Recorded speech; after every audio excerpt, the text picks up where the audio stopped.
Hatid namin sa inyo mga balitang totoo, balitang sigurado at detalyado, tapat na serbisyo, handog namin sa inyo.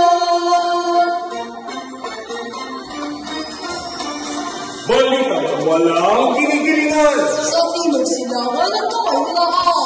Mula sa publisidad ng Taguig, ito ang MSCT 20.7 Express Action Balita.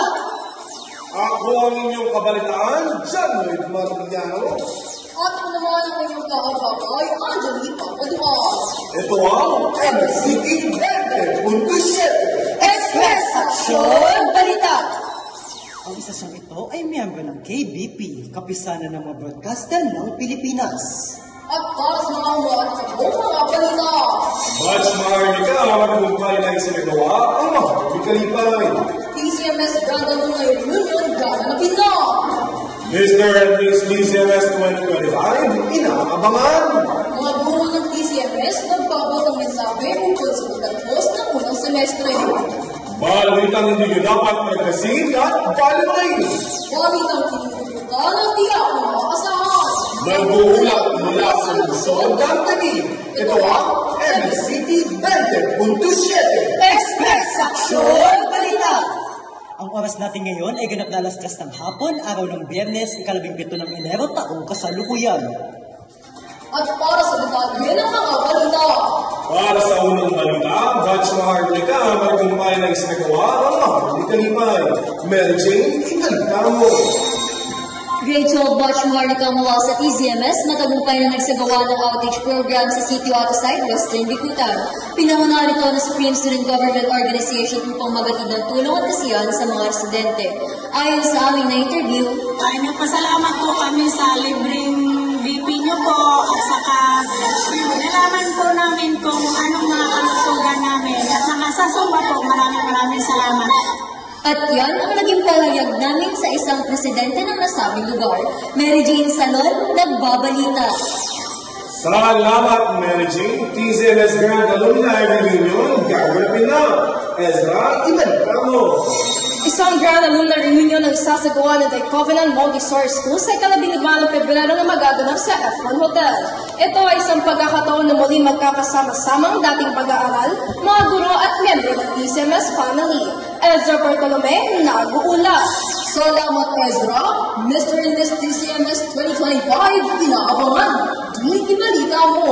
Ang Mr. and Miss TCMS ay inaabangan at pinaghahandaan taon-taon ng The Covenant Montessori School. Ito ay isa sa mga prestiyosong patimpalak na ginagawa sa nasabing paaralan.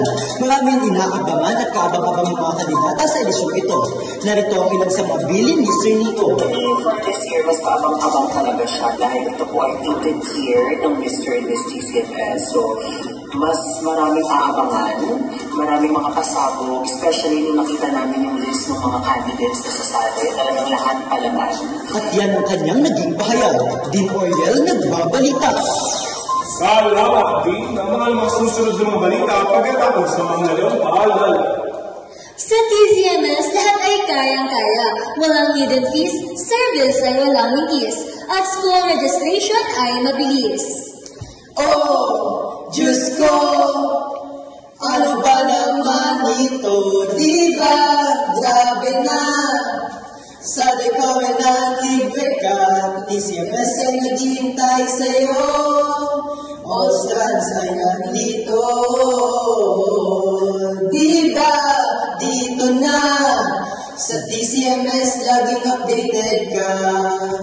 Ang paalala nito ay atid ng The Covenant Montessori School na tagumpin ito. Nagbabalik ang MSCT 20.7 Express Action Balita. Mga guro ng TCMS nagpabot ng mensahe ukol sa pagkatapos ng unang semestre.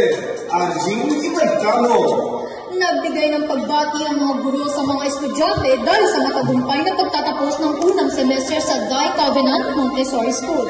Ang Sir Tio ng Senior High School Department naway masusayan pa ng mga estudyante ang kanilang pag-aaral, lalo na sa paparating na ikalawang semestre.